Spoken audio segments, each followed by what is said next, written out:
What up, you guys? I hope you're doing well. We are here for our weekly manifestation oracle message. I've got the window open. It's nice today, getting some fresh air. I had an unexpected night off from work, so I went and saw my dad at the hospital. He's been having an issue with his kidneys and prayed over him and came home, went walking around the track until nightfall and enjoyed some sunshine. So we are here taking a look at the week ahead to see what kind of focus we should put into our goals and manifestations, how we should distill our energy, what we should focus on. I had seen this course about like getting your reels to go viral on Instagram and TikTok a few weeks ago, and it wasn't too terribly expensive. It was like $58. So I was like, well, I had saved it, and then it popped back up, and I remembered the needs more planning, new mentor and teacher. And I was like, you know what? Fuck it. I'm just going to get it. So I haven't watched it yet. That's going to be my plan for my days off. But I am planning on doing that to see how that goes. So we'll see. And then what else? Oh, my interlinear Bible came in the mail. So here it is, really big. So in the Old Testament, you've got the Hebrew with the exact English words, well, according to this translation, English words underneath the Hebrew letters, which I was hoping it would have the Hebrew words spelled out in English, like this, for instance. Hold on, where is that? Let me go over and grab it.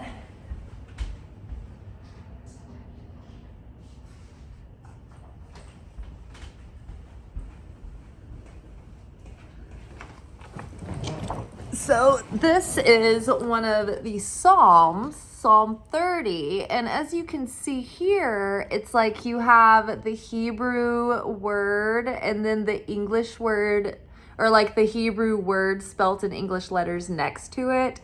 And so that's what I was hoping that this interlinear version would have, so that I could see the Hebrew words spelled out and then look up the Hebrew words in the Hebrew dictionary. That is not the case.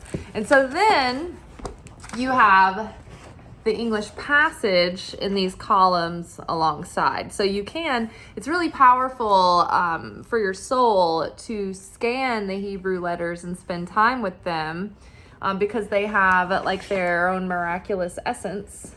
And so then in the New Testament, we have the Greek side by side. So you have the Greek letters and words, or you have the Greek spelt out in Greek words, but we don't have the English letters that spell out the Greek word, but you have the Greek next to the English column.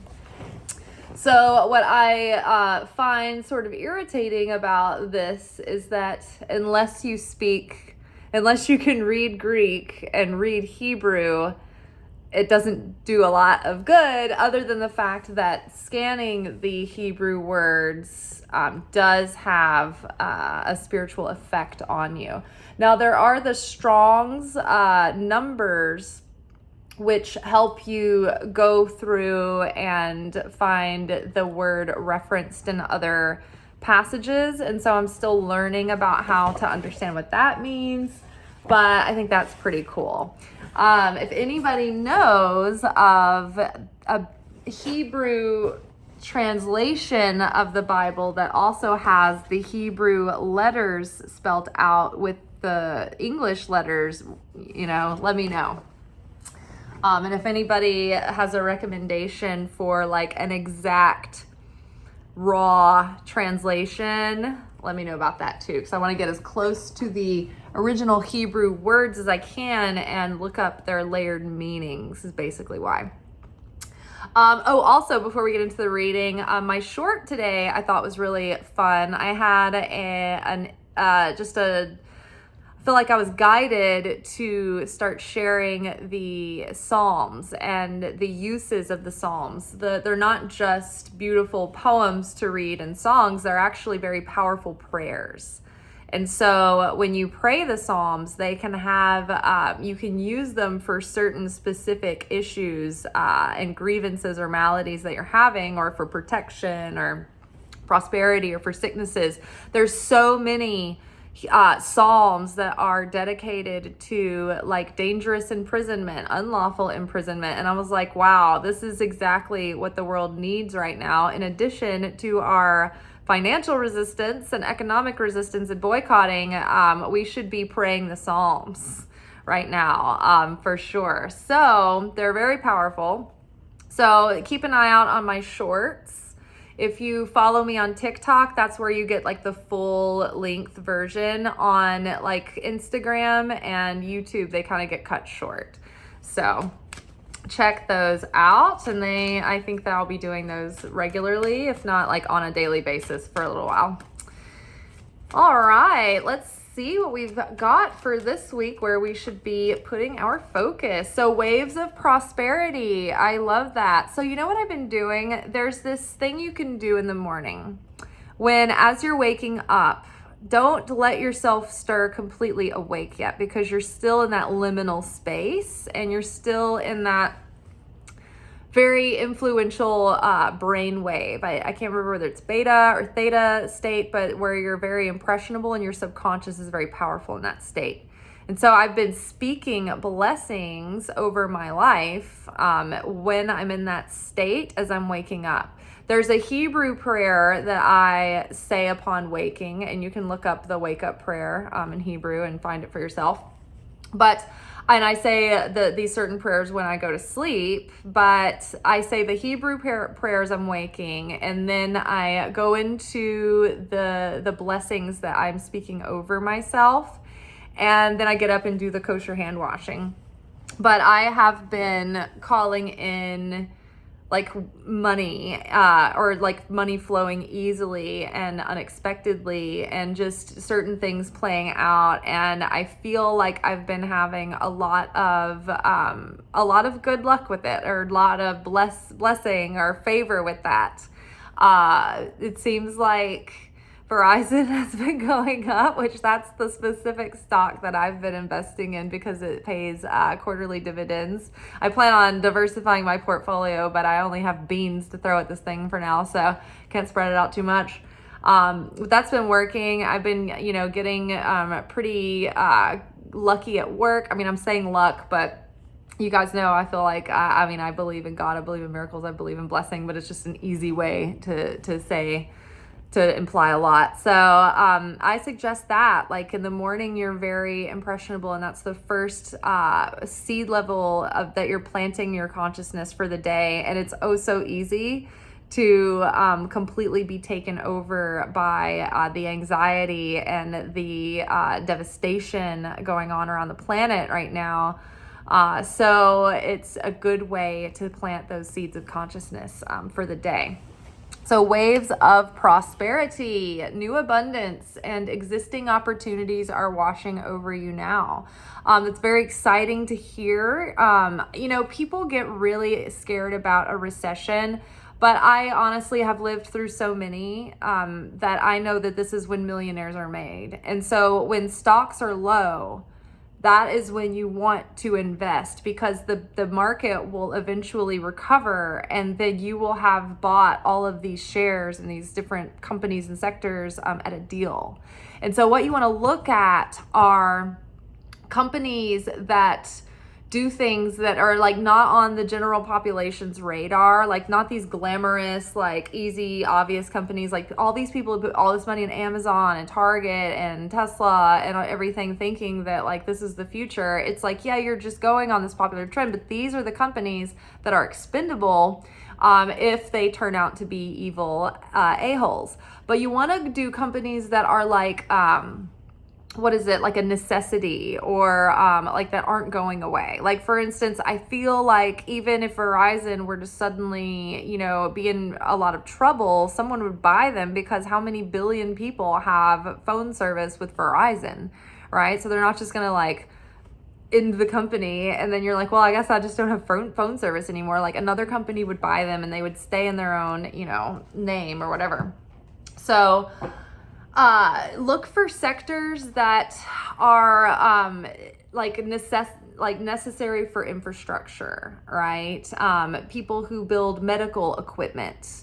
You don't have to invest in pharmaceuticals. Those people can get evil. But like, what about people who build, things for like people who need appendages and things like that? So you can look for those sectors. You can look for sectors of, construction and things like that, or people who provide things for construction, like things that are out of the public's like radar and evil eye and like judgmental gaze, but that are doing good things that are necessary for the world, that like we need for our infrastructure, that are pretty solid, that aren't going anywhere. And so then you spread out your investments into different sectors, so that if one thing goes under, then the rest of your money hasn't tanked. And then you can get into index funds and look up those. But one way that I started to look into the quarterly dividend paying stocks is by just searching what are the top yielding quarterly dividend paying investments, stocks. And so it'll give you a list, and then you can go through and do your own research. And if you have a Robinhood account, it's really nice, because each company, when you research them, it has like all these articles about them, and you get like up-to-date news on what's happening with the company. So you can see like, are they about to expand? Are they in trouble? Like, right now, you can go on Robinhood and look at Tesla, and you can see that some of the billionaire corporations that backed Tesla have pulled out, and they've sold like off 100 million worth of their shares. And so if like these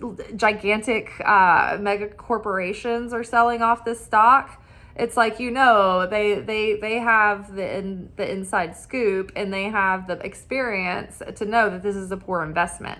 At this point, it's going to be their, pawns that are jumping in, being like, okay, I'll buy the stock. But yeah, you can read to see what the market is doing, and what the companies are doing, and what the experts are doing. And so that's a good way to start to manage your money. We think as people who make middle income, even lower income, that we can't get into the game. But now with public trading, and you don't need a license, like you can start investing for yourself, and you don't have to pay someone a management fee and those percentages to take care of your money for you. You can just do some research and, build your plan on a solid, strategy. And diversify yourself, and then you can become financially independent. You don't have to live an extravagant, wealthy lifestyle to be financially independent. You just need to be able to cover your bills every month. So once you don't start taking this money out, you let it compound. So once your interest starts compounding, your investments grow faster and faster. So I was first inspired by a video that I saw of this couple. They both worked for the government. And so I'm like, okay, at that time, a government employee might be making 40 to 60,000 a year, not, anything crazy. And so if those people in a few years together were able to achieve financial independence with disciplined savings and investing, then we can too. So stop squandering your money on like a coffee here and running in for an energy drink at the gas station. Like, all that stuff adds up. That's how you burn away your wealth. So it adds up over time, and you could be putting it into something that would be growing over time. So waves of prosperity. When you have these new opportunities coming in, you might be getting a tax return, right? Try using your tax return to do something for the first time. Open up a high yield savings, right? The average high yield savings right now is 4% API for the year. So that means that whatever total money you have, you will earn 4% of that interest after, like, once it sits there for a year. It's not interest that you get per month, but although you do get portions, increments of it every month, it's like, it's not that you get that total interest every month. So like if you had $1,000 in your account, you're not going to get the 4% of $1,000 every month. You're going to get that 4% by the end of the year, but it's still money that you're getting, that's growing and compounding every month. So it's worth putting your money into something that grows interest. There's lots of options. I'm no expert. I'm just interested in trying. But that still, puts me ahead of a lot of other people in the world who don't think about it because they don't think that it's attainable and they don't think that they have enough. But you do. So start now. Okay, let's see what else. Right. And you can also invest in yourself by like investing in a course that helps you build your business skills and your business acumen and, gives you skills and a side hustle. Right. So, investing in yourself rather than just spending it on consumerism on a meal that you're going to forget about in, a week. Actually, if I have a really good meal, I never forget about it. I think about it after the fact. I'm like, man, that was great. But you know what I mean? Like things like that, you're going to be excited about for a minute and then it's going to pass you by, right? There are things that you get more, bang for your buck, and then other ways you just squander your money. I will never regret buying this jacket, but I looked at this jacket for years before I let myself have it. And then I watched it and it went on sale for 50% off on a Black Friday sale. And then I used the 4 payments. So you just be smart with your money. Don't waste it. Be really intentional and mindful about the ways that you spend. Don't squander it on crap that doesn't matter. I thought I saw this card coming up and then I pulled it and then I realized it's our favorite.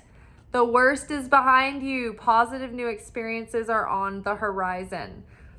I know it doesn't feel like that in the world right now, but we can all have our own individual experiences within these tribulation times. And I don't know if it's going to be the end of days in the way that we think, but it's certainly the end of an era. And the tribulations are basically the trials that are shaking us to our core to really look at what we value in life and in the world and how we're showing up and how we're expressing those values. And the apocalypse is shaking down false illusions and falsehoods and revealing truth, revealing the radiance. So even though we are in the midst of these times, the Bible says, that it depends on your consciousness where you're at the time, because you can, the floods may come up higher for another person. It talks about this in the Pilgrim's Progress. There's a scene where they're crossing a river, and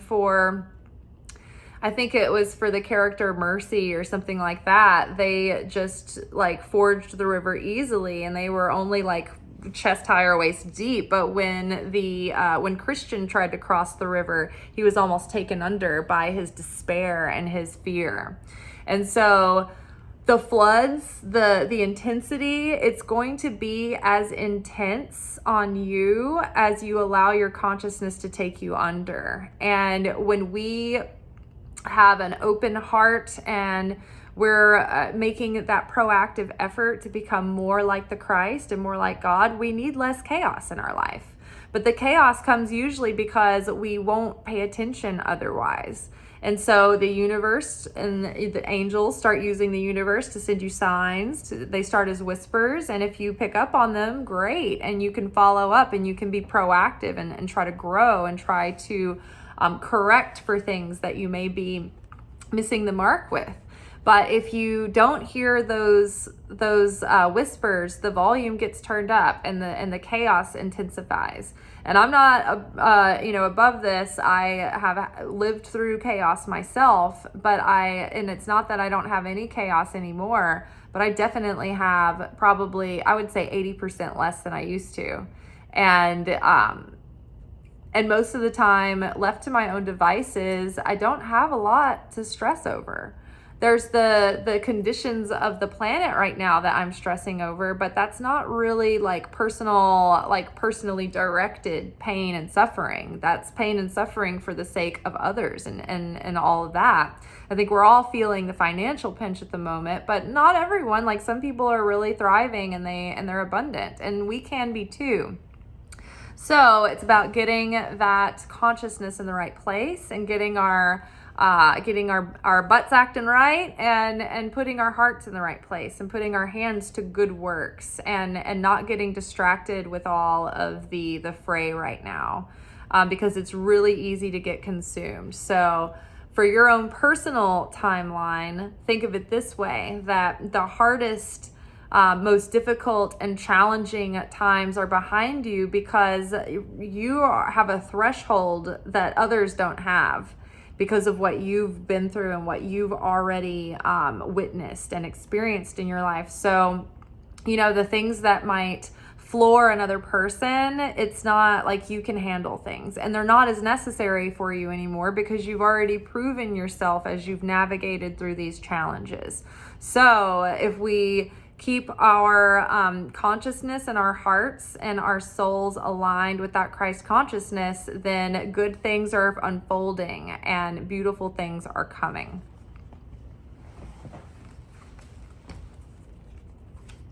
Like that top card. What is this? Helpful person. Ooh, I hope my course is helpful. Someone wants to help you. Think of whom that might be and initiate contact.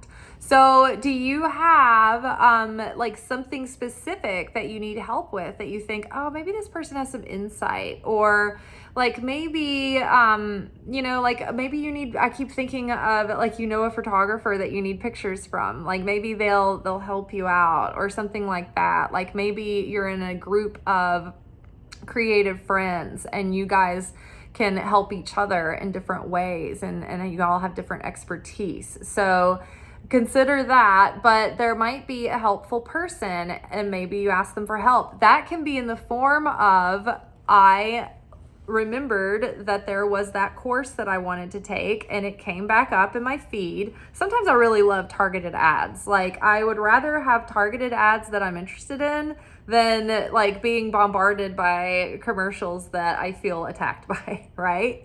So if you have something that you want to learn about and there's like a certain coach that you're into and you like their perspective, a lot of times people have the same information, but sometimes you just want to study it with the person that you want to spend that time with, right? Personality matters, their perspective matters, their voice matters. And so maybe you have something that you've seen that you want to go back and sign up for. That's another form of asking for that person to help you.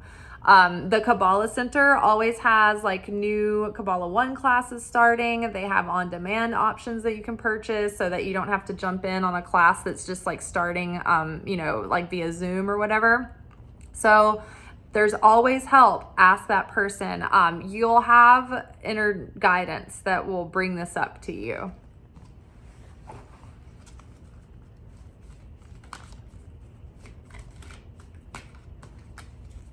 Okay. Ooh, all right. Morning affirmations. Oh my goodness. We've already talked about this. So, you can say your morning, like the classic things in the mirror about, how you're blessed and you are protected and divinely directed. That's something I tell myself every morning during my prayers. I have like a prayer ritual I do every morning.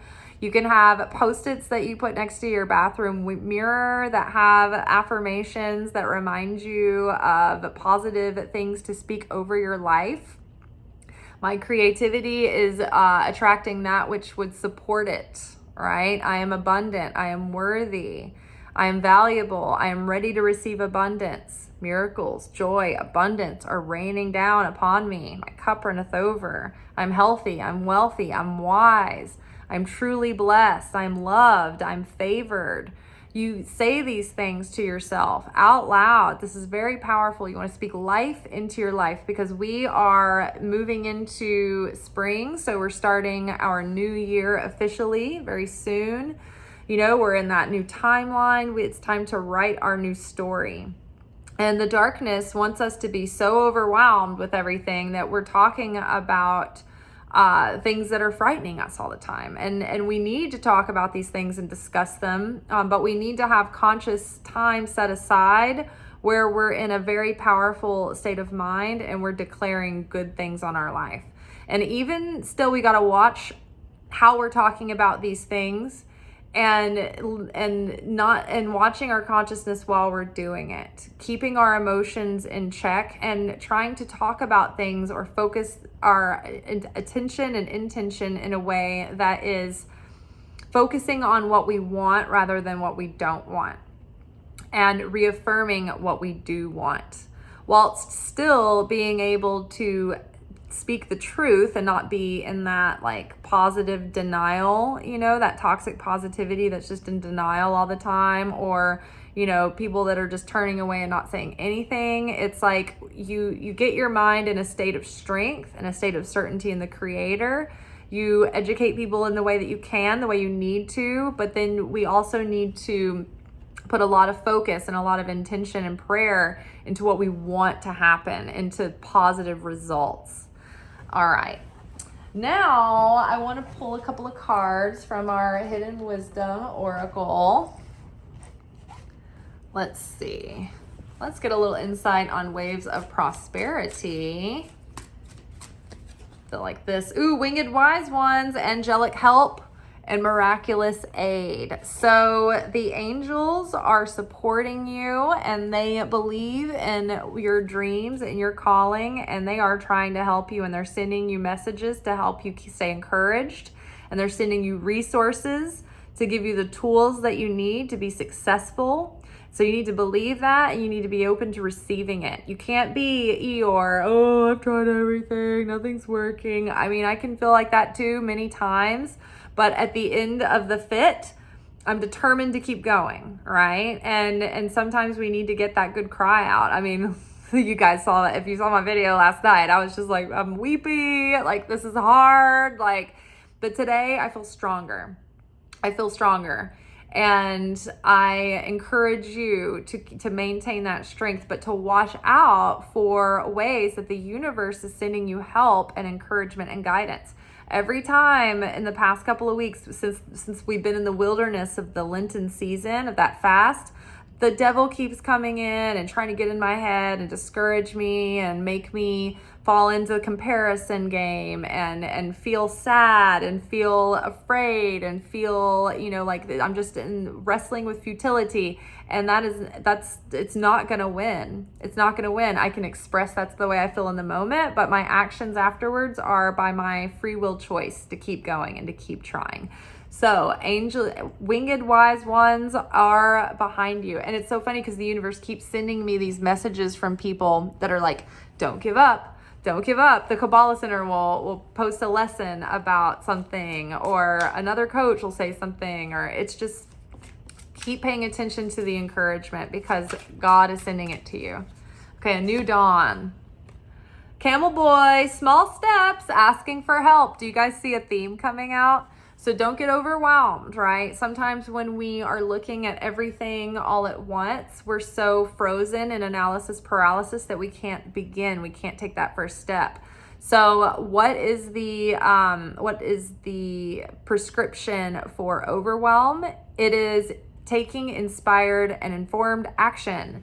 So break it down. What is the first thing you need to worry about? Don't worry about the next 10 steps. Worry about the first 1 or 2 things that you can do that are doable and achievable.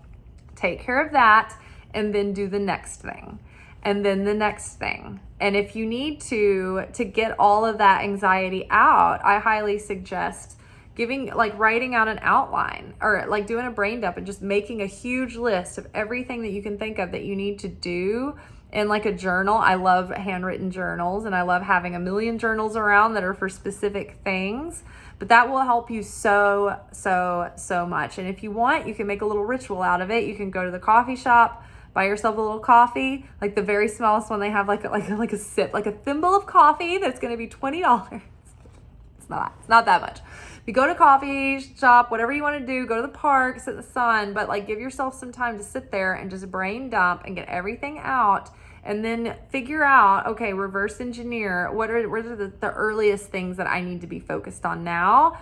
I have this written out so my subconscious can relax. We see this, we acknowledge the big pile of the rest of it that needs to get done, but for now, we're only going to worry about small steps.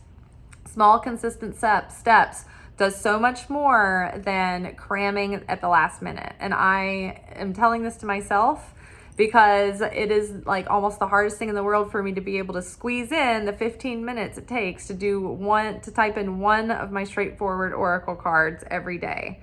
It's like the day is so full of things. And I just need to get up much earlier, but we need sleep, right? So, give it take. All right. Helpful person.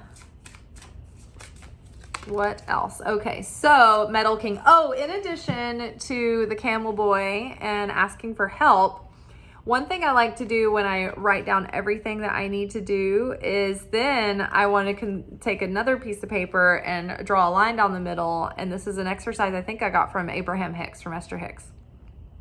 On one side of the paper, it is, these are the things that I'm going to do. And on the other side of the paper, it's, these are the things that I'm going to have the universe do for me. And I shit you not, people will, like the people that you need to call, you're like, I don't know when a good time is, like they'll call you at the perfect moment. Like they'll call you, it'll be over with, it'll be done. Like things will just work themselves out, things will get done. And you're like, wow, I didn't even mean to do this.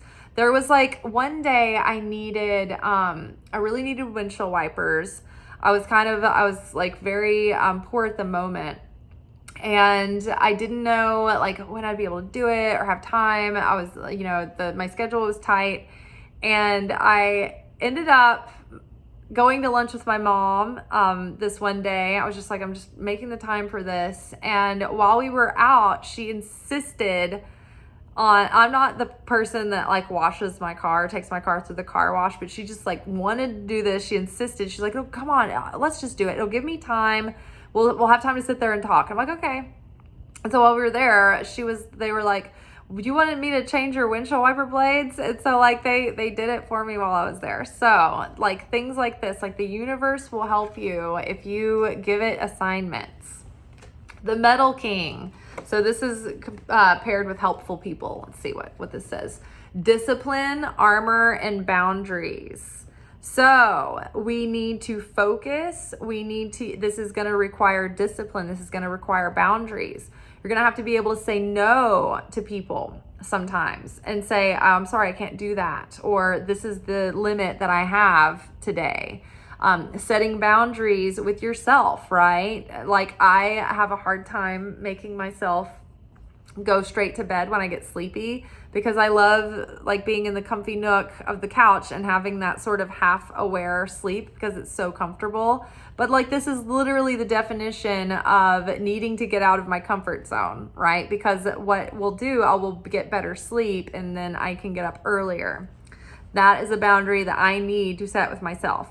Now, another example of the boundaries that I've set with myself are my Lenten fast. I gave up like 3 things, and I haven't even thought about wavering on that. And I know that in some people who participate in Lent break Lent on like certain days, and certain days they do certain things. I like to take it the whole 40 days through, like hardcore, no breaks. And then last year I had an extra long Lent because I make sure that Passover is also complete before I finish my Lenten fast. So it has to be, the Easter and Lent have to be over with. And so last year they were like staggered out, and Passover is after. So I had to go extra long.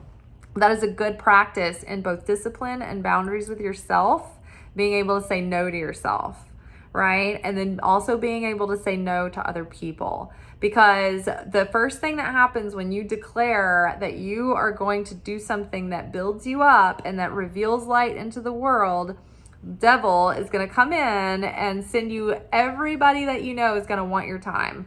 Oh, they all suddenly want to hang out all at once when you have all of these things that you want to do to improve your life.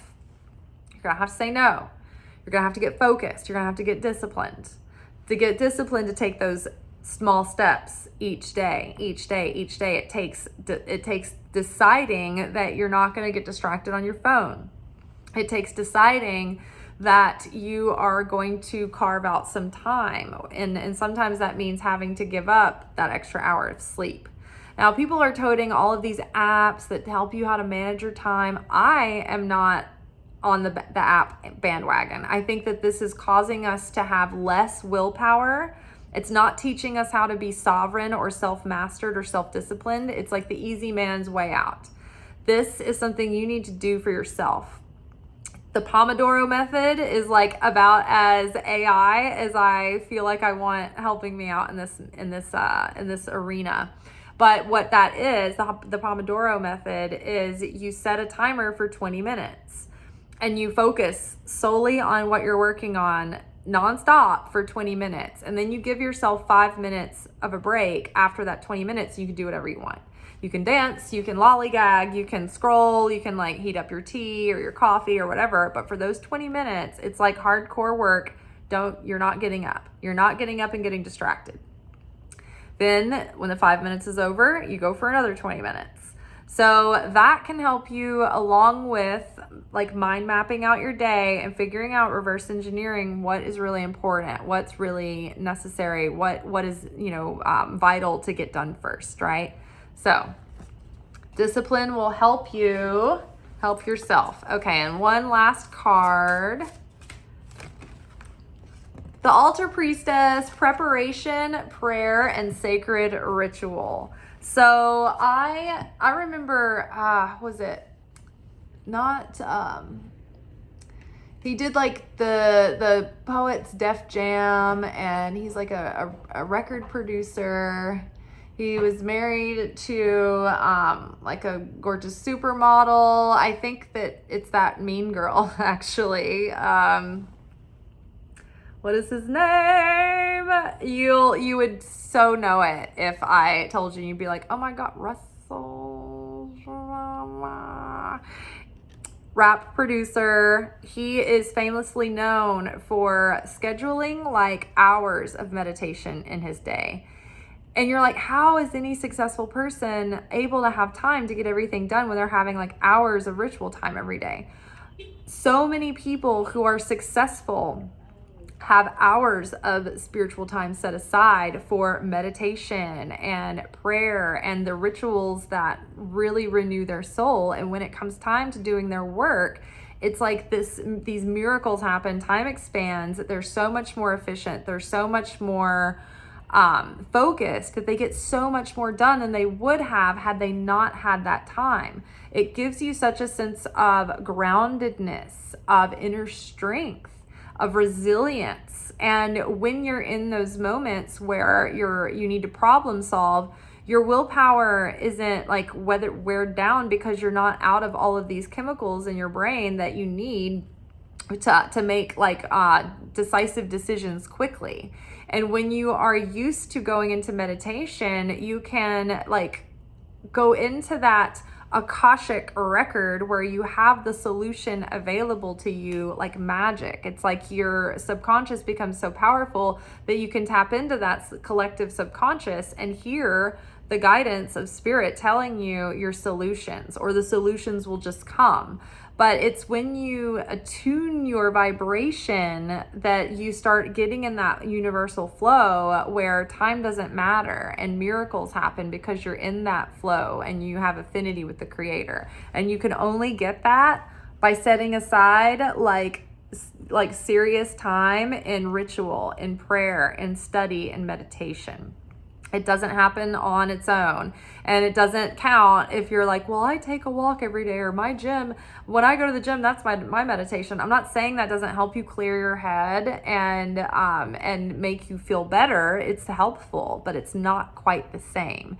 It's something that you put in your toolbox, and that's an addition. And believe me, I know, because I can't get the same zest for the day if I don't go run. And that gives me something extra. But I know that me going and running, even though I'm doing affirmations and even though I'm doing visualizations in my head, it is not the same as sitting down in quiet meditation or in prayer or in study. And I need to do more regular meditation too. That keeps coming up for me. All right, you all, that is all for tonight. We will be back together tomorrow for our midweek alchemy message, where we sort of unpack the work that we're doing with our spiritual lessons for the week. And if you want to know what spiritual lessons for the week, those are my anchor messages. Those are the messages that I usually make on Monday nights. So you might see them either late Monday or late or early Tuesday mornings. All right, until then, peace be with you.